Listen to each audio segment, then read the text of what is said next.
Nggih. Mugi niki nggih jelas manfaat kanggoipun Mbak Lisa ingkang tanglet, tapi nggih mugi mawon ilmu niki kados umum sedanten nggih. Kita niki agamaipun Islam. Pun jelas patokanipun keimanan niki nggih melalui Kanjeng Nabi Muhammad sallallahu alaihi wasallam. Dalam kehidupan sehari-hari ada agama non-muslim, ada agama lain. Barangkali kita niki wau punya saudara non-muslim. Terus ini Mbak Lisa nggih. Nggih, siap. Ngoten nggih Mbak Lisa nggih. Non-muslim.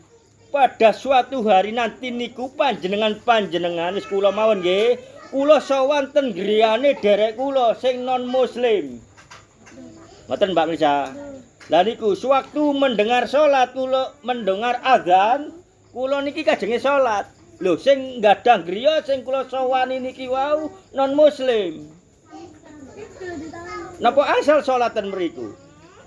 Lah niki nggih Mbak Lisa ngoten nggih karepe nggih panjenengan nggih. Nggih jelas mboten napa-napa, krana niku griya. Sanes tempat ibadah. Niku griya Mbak Lisa. Nggih sanjang teng derek niki wau. Mas, Mas napa niku aku kate sembayang. Salatku ngadepe kiblate ning ndi? Nah niku nggih, krana kita niki ten pundi mboten semerap wetan kulone. Lah pas kajenge salat enten gambaran simbol agama tiyang sing enten mriku. Lah ya napa kiblate pas ning kono, otomatis lokasi waktu didodeng kiblat iki mboten kiraaken sak cukupe awak mboten. Enten lebine. Lah lek ancene wonten mriku enten simbol-simbol agamae dhek niki wau nggih kita radi geser kedhi pun sampai ngenceng ten mriku. Lah niku lek sampean ngenceng ten mriku nggih wawalam kula nggih mboten ngerti. Tapi sing jelas kula dipengertiaken lek ancene ngoten nggih nyingkur kedhi nggih minggir kedhi. Mboten napa-napa. Wong niku enten ayate kok lakum dinukum waliyadin ngoten nggih. Bagimu agamamu, bagiku agamaku ngoten Mas Wahid nggih. Dadi benjing niku nggih tanggung jawab kiambok mboten sareng-sareng.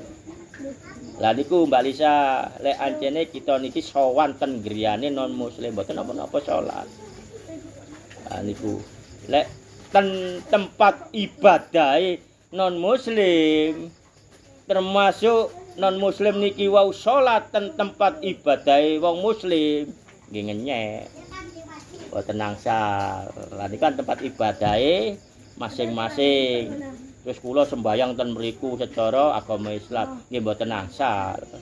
Lah niku dadose niki ilmune antara sowan ten griyane tiyang muslim nggih mboten napa-napa salat ten tempat ibadah non muslim nggih mboten angsal di salati.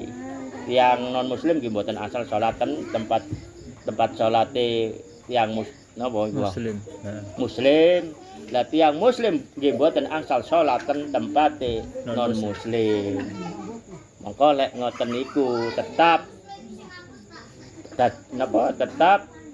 ilmune pun ayate Allah dan syariat orang kadang ma'rifat ngene niku wau.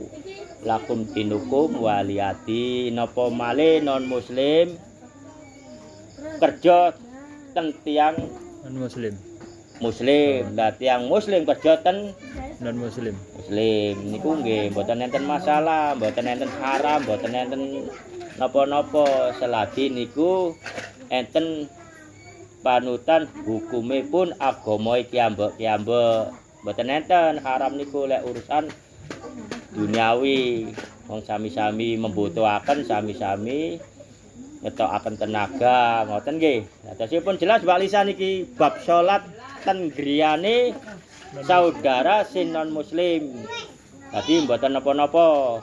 Nggih pun jelas nggih cukup semanten. Assalamualaikum warahmatullahi wabarakatuh.